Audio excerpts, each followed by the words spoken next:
Hello and welcome to South Asia Today, a show that provides you the glimpses of South Asia. I'm your host Shivangi Mishra. Let's begin with the headlines first. India is set to become global automotive component manufacturing leader. All Parties Business Association blames Gilgit-Baltistan government for failing to provide basic necessity. And devotees in India celebrate Basant Panchami with great devotion.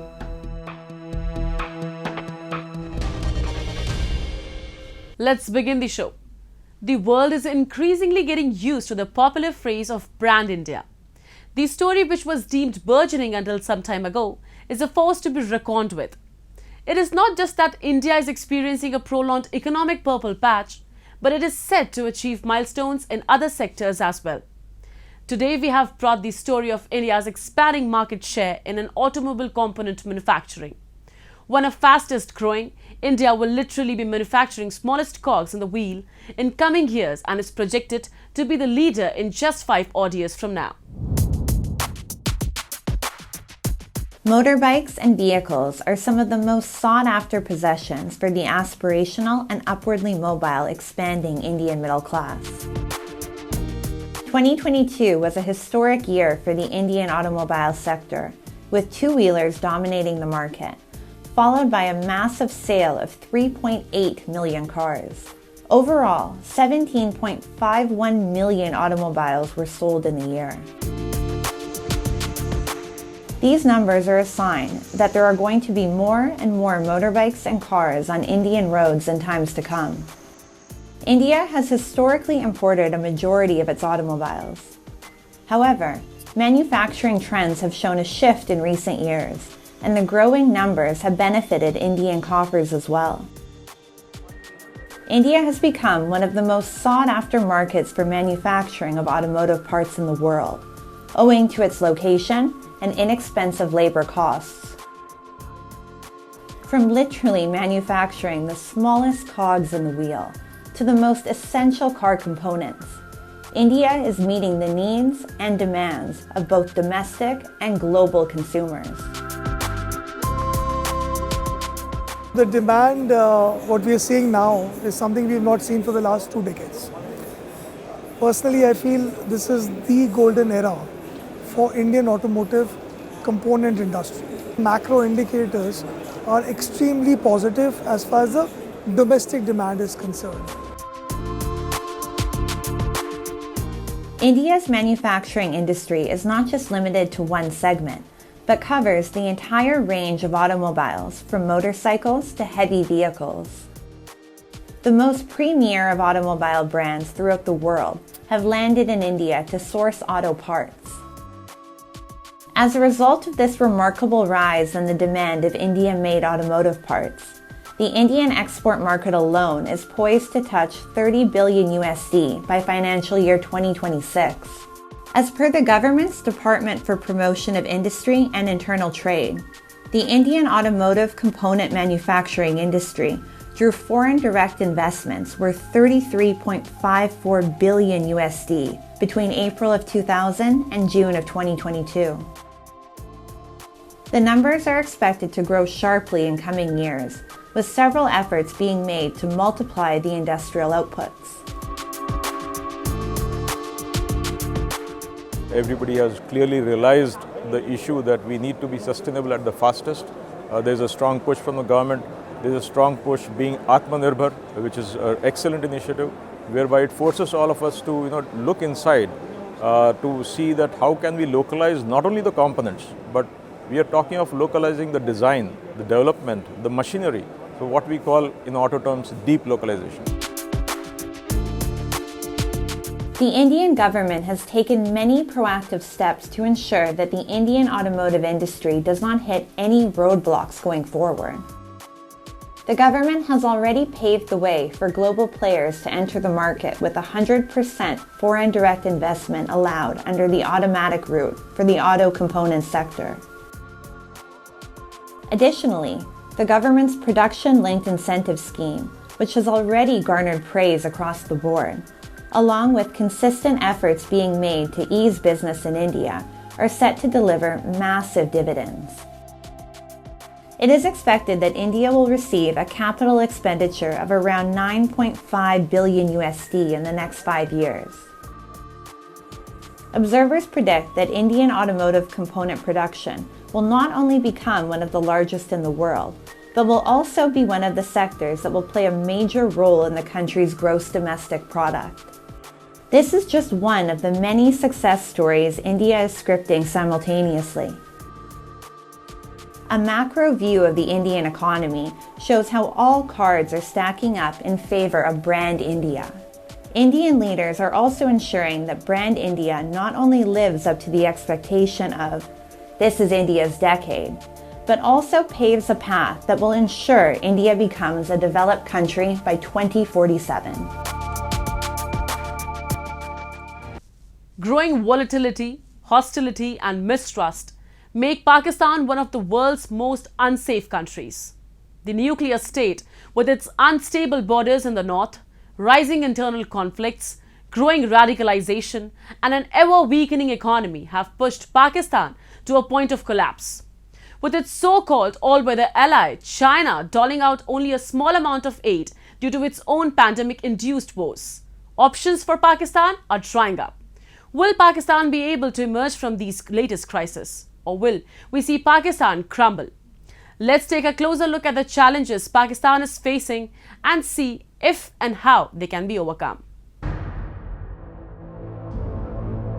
Pakistan's close ally and neighbor, China, has invested heavily in the country, building modern transportation networks, special economic zones, and energy projects as part of its multi-billion-dollar project, the China-Pakistan Economic Corridor, or CPEC.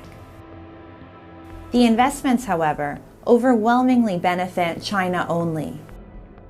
This has naturally sparked conflicts and resistance throughout Pakistan, as Pakistanis grow increasingly discontent. The growing discontent can be seen in resource-rich Balochistan, where the Baloch have resisted massive Chinese investments, especially in the Gwadar area. There has been a mass displacement of the indigenous population in the region, and many restrictions have been placed on local fishermen because of the Gwadar port construction. The Baloch have begun targeting Chinese workers and contractors, and have even begun destroying public property to oppose Islamabad's backing of Chinese investments. Recently, a bomb blast claimed by the Balochistan Liberation Army derailed a passenger train in Balochistan's Bolan district. Some 18 people were injured in the incident. Many such armed outfits have emerged in Balochistan as they continue to target Chinese interests, given Beijing's increasing economic footprint in the region.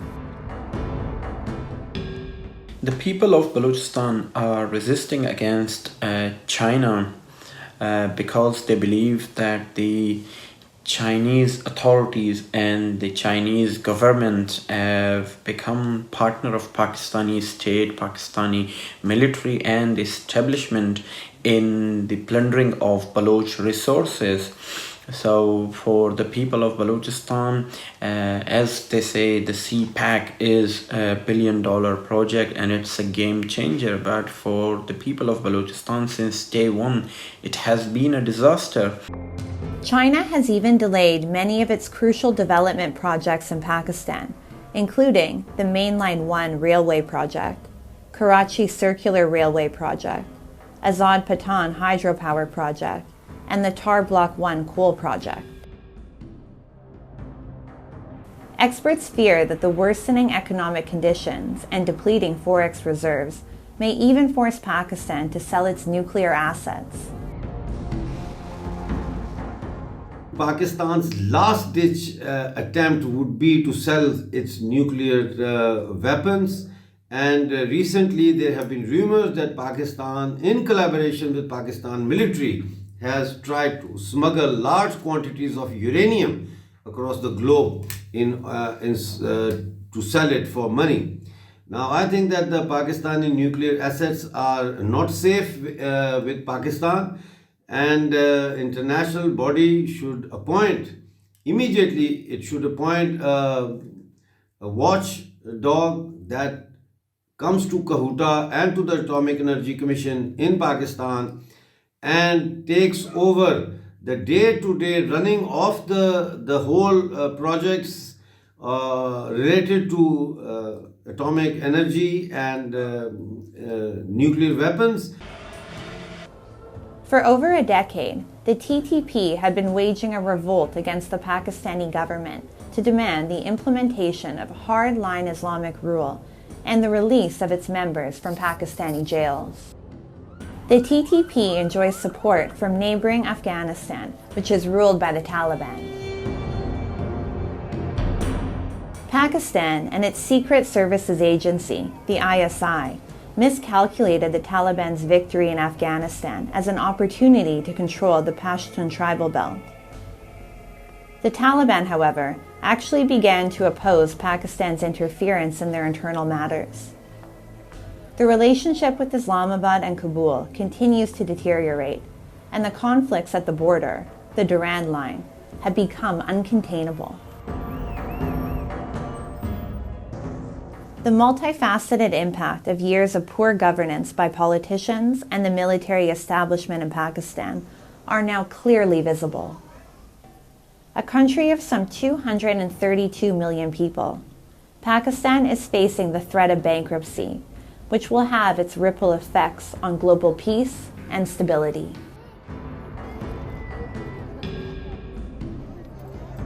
Now we take a look at some happenings in Asia in a segment called Asia Watch.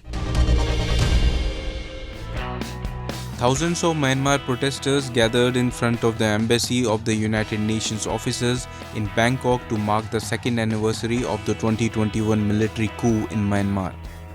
Led by Myanmar pro-democracy activist group Bright Future, the protesters reenacted how demonstrators in Myanmar had clashed with the junta in the aftermath of the coup in February 2021.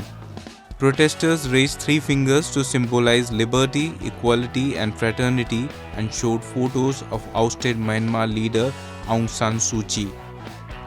A rally was also held in front of the United Nations offices. A military-backed Security Council is due to issue a statement that may decide whether to extend a state of emergency in Myanmar ahead of a promised election this year that critics call a sham aimed at retaining power in the country. Some 1.2 million people have been displaced and over 70,000 have left the country, according to United Nations, which has accused the military of war crimes and crimes against humanity.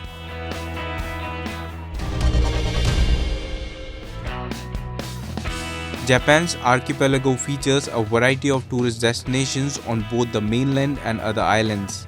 All Nippon Airways or ANA contributes to connecting those attractive spots by flight. Shikoku, one of the islands, has a very appealing tourism spot in Ehime Prefecture.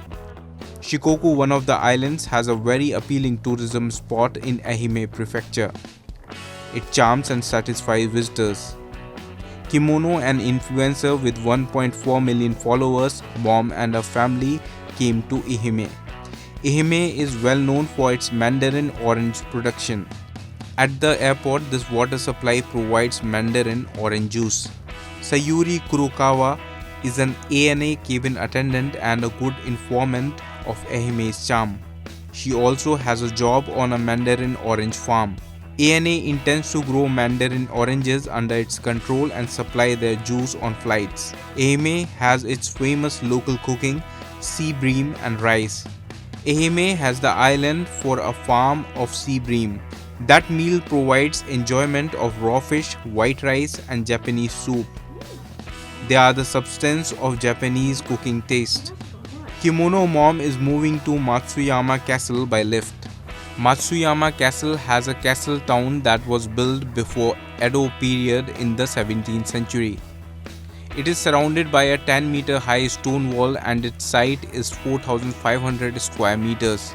Old, tough and vast are the characteristics of Matsuyama Castle. Every day the tides in the Seto Island Sea change by 4 feet. This whirling tide produced a historical event. It provided a significant advantage to local pirates in the 14th century. Ehime's charm is enhanced by her active performance and bold challenges. Kimono Mom's family got a big harvest to share exciting experience among parent and child.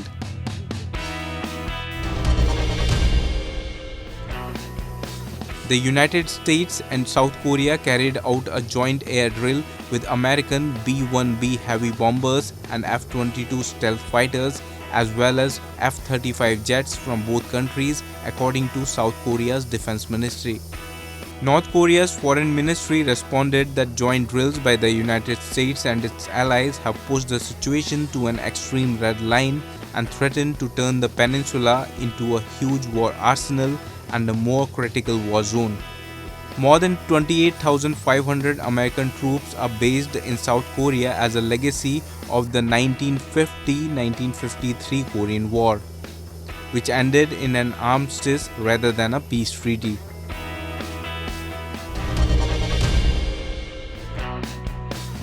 Focusing on incoming tourists for foreign travelers, the Japanese credit giant JCB is planning a significant cashback promotion. It will continue till April. The benefit is limited to foreign issued JCB card holders. Qualifying status is held by 34 million card holders. JCB's member store Daimaru is one of the Japan's largest department stores, attracting many customers every day. Daimaru is looking forward to an increase in inbound customers in addition to Japanese customers. JCB has a special web page dedicated to the campaign.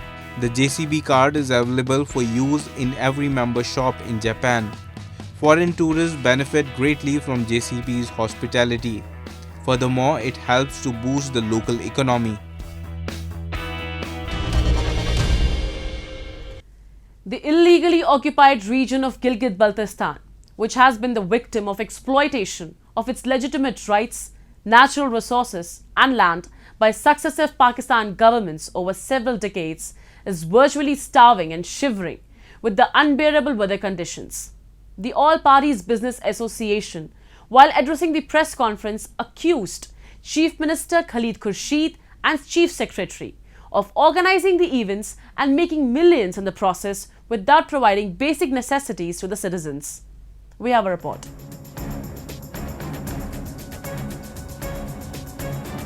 The government of Gilgit-Baltistan has failed to provide electricity, access to basic health, better roads and clean drinking water to the residents of the Gilgit-Baltistan region. But despite its failures, the departments are busy sponsoring sports events, spending tens of millions of rupees. All Parties Business Association held a press meeting in Hunza and said that the government has failed to facilitate the locals. Speakers at the press conference said that people will be forced to start mass agitation across the region if the basic issues are not solved by Chief Minister Khalid Khurshid and Chief Secretary. यहाँ पर बिजली का जो main issue है, जो एसाब शिकन load shedding है, वो 22 घंटे की है। साथ ही यहाँ पर पानी का कोई मुनासिब इंतज़ाम नहीं है, पीने के लिए साफ पानी मुयसर नहीं है, इमरजेंसी का कोई इंतज़ाम नहीं। डिस्ट्रिक्ट हुंजा के अंदर जितने भी हॉस्पिटल्स हैं, हत्ता कि डिस्ट्रिक्ट का हेड क्वार्टर अलीबाद DHQ, यहाँ पे भी डॉक्टरों की अदम दस्तयाबी है और यहाँ कोई इमरजेंसी न होने के बराबर है। इंटरनेट का निज़ाम इंतहाई नाकिस है। ये पूरे गिलगित बल्तिस्तान का भी तमाम अजला का ये इशू है। और हाल ही में आपने देखा भी होगा कि सोस्त बाजार में कोई फायर का मसला हुआ और वहाँ पे रेस्क्यू 1112 न होने की वजह से वहाँ आवाम को और दुकानदारों को बड़ा नुकसान उठाना पड़ा। Failing to understand and address the energy crisis in Gilgit-Baltistan will continue to fuel social unrest and cause losses amounting to billions of rupees per month as people are unable to run businesses. Already economically vulnerable due to lack of opportunities, the locals are forced to spend tens of thousands of rupees to keep their houses warm, despite the region's massive hydropower potential. This economic pressure leaves little resources for health, education and recreation, making the communities even more vulnerable and exposed to harm. Gilgit Baltistan की बिलखुसूस बदकिस्मती ये है कि जैसे इन्होंने travel fears का या exhibitions का जिक्र किया, पूरी दुनिया में, अमेरिका में, लंदन में, दुबई में और दीगर ममालिक में, जर्मनी में, सिंगापुर में, चाइना में, हर जगह ये ट्रेवल फेयर्स होते हैं। इन ट्रेवल फेयर्स में हमारा टूरिज्म डिपार्टमेंट, टूरिज्म मिनिस्टर, यहाँ तक कि पिछले कई सालों से, पिछले 10-15 सालों से चीफ मिनिस्टर से लेके, गवर्नर से लेके, हमारा जो टूरिज्म मिनिस्टर, हमारा जो जीबी का मिनिस्टर होता है या सेक्रेटरीज, अच्छा, पूरे तमाम डिपार्टमेंट के छोटे बड़े सारे ये लोग जाते हैं, अपनी शाही खर्चे अयाशियां करके, अपना टीए लेके करोड़ों रुपया तबाह करके, जाया करके, इस मुल्क के जराए को खत्म करके ये लोग आते हैं।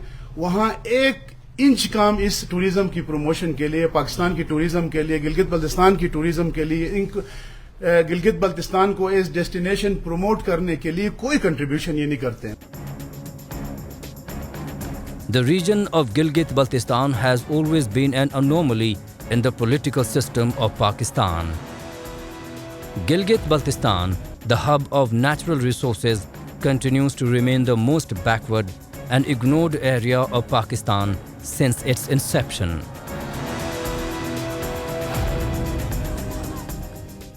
India, a nation known for its cultural diversity, celebrates its festivals with great enthusiasm and vibrancy. Basant Panchami, also called Saraswati Puja in honor of the Hindu goddess Saraswati, is a festival that marks the preparation for the arrival of spring. The festival is celebrated in Indian religions in different ways depending on the region. Let's have a look.